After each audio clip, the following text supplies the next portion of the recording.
2020 ended with a bang, twofold. I made 3 videos that I was completely amped about, you guys were too, but also, this bang happened.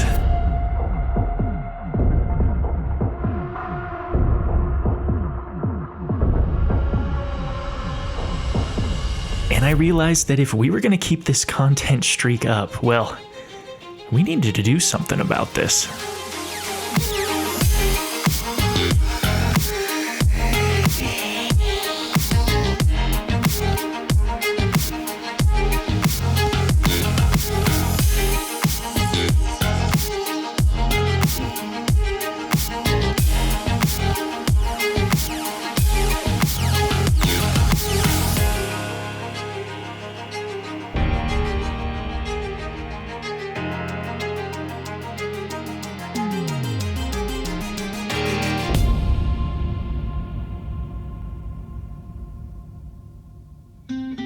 Now, naturally, I wanted to start in the place where I spend the most time, the desk.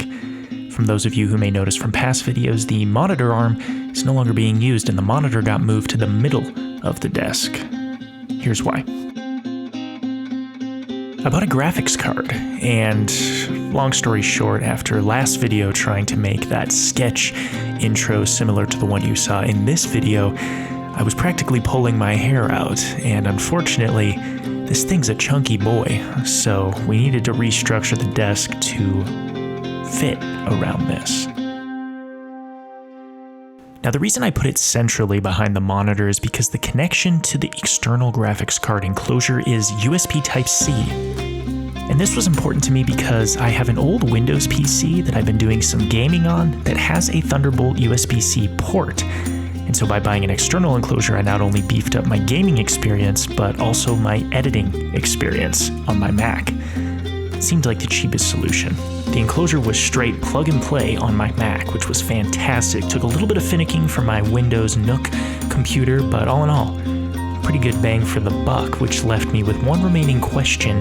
What was I going to do with that monitor arm that I was no longer using?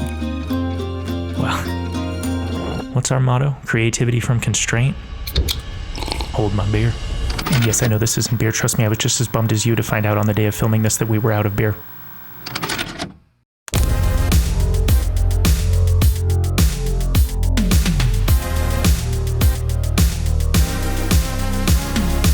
So for the monitor arm, I had a vision pretty early on. The fact that it could move around made me want to come up with some sort of attachment mechanism that would allow it to take different modules per se, whether it was editing or filming.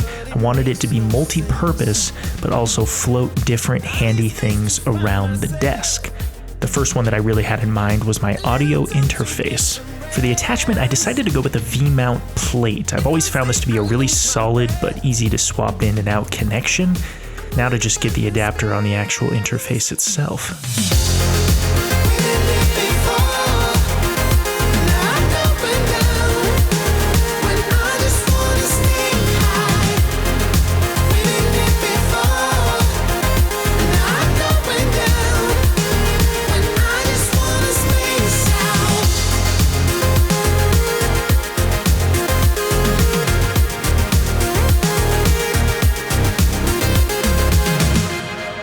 So, with the monitor arm completed, things were looking pretty much exactly how I wanted them.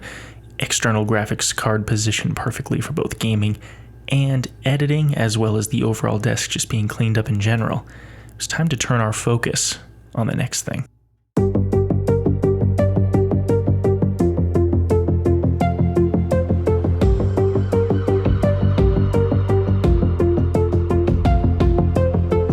Yeah, this baby had gotten out of control. When it came to the shelf, my first approach was to take everything off of it. It all needed to be reorganized. But once I got it all off, I thought, what do I really want to do with this? And I grabbed a more minimalistic approach and wanted to think of the top 3 categories that I always grabbed for gear. The top 3 that came to mind were lenses and cameras and lens accessories, lighting and other various lighting accessories, and lastly, batteries and charging management. So naturally, top shelf was cameras and lenses and lens accessories. So playing into the metal grate structure, I actually was able to get a very solid foundation for both my lenses and my camera bodies. I also decided to put lens filters and my clamps on the top just because I'm always using my clamps in the studio.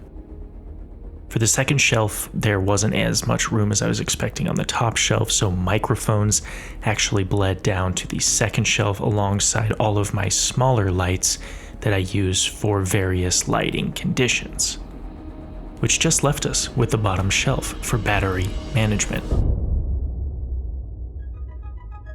Now, as far as an actual source, I really liked the power outlet that I had. However, it just needed some reorganization, so we started from scratch. The other main problem I really wanted to solve was with this metal grate, I didn't want cables or batteries falling through the bottom of the shelf. Originally, I went looking for some old flooring to see if I could just fill in those cracks with that, but decided on an old cardboard box that I found to at least proof of concept my idea. Maybe we'll upgrade this to wood or flooring eventually, but I actually quite like what I landed on here. In order to help it not slide so much on that metal surface, I found some duct tape. Felt it probably wouldn't be a Creativity from Constraint episode if there wasn't duct tape involved.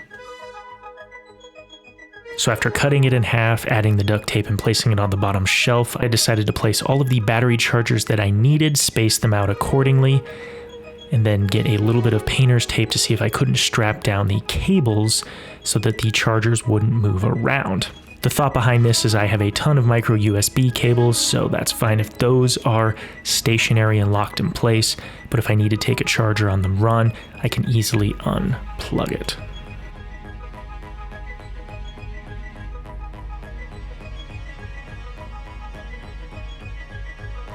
And I think really I just gotta say I like how functional it is. We probably at this point just need to work on the look.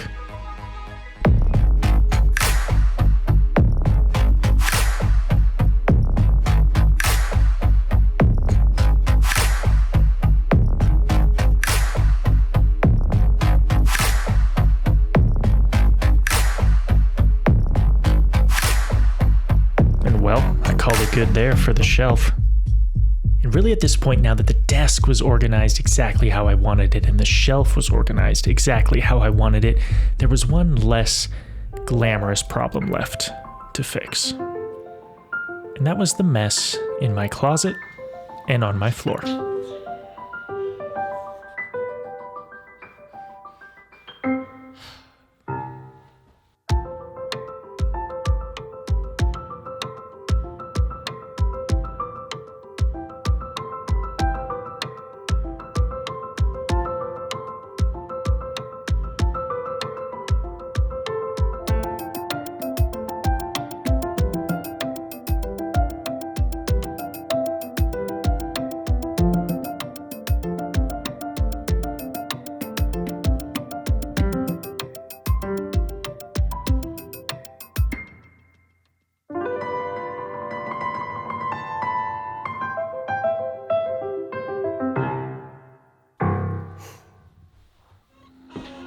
Well, it's not perfect, but this looks a hell of a lot more like a creative space.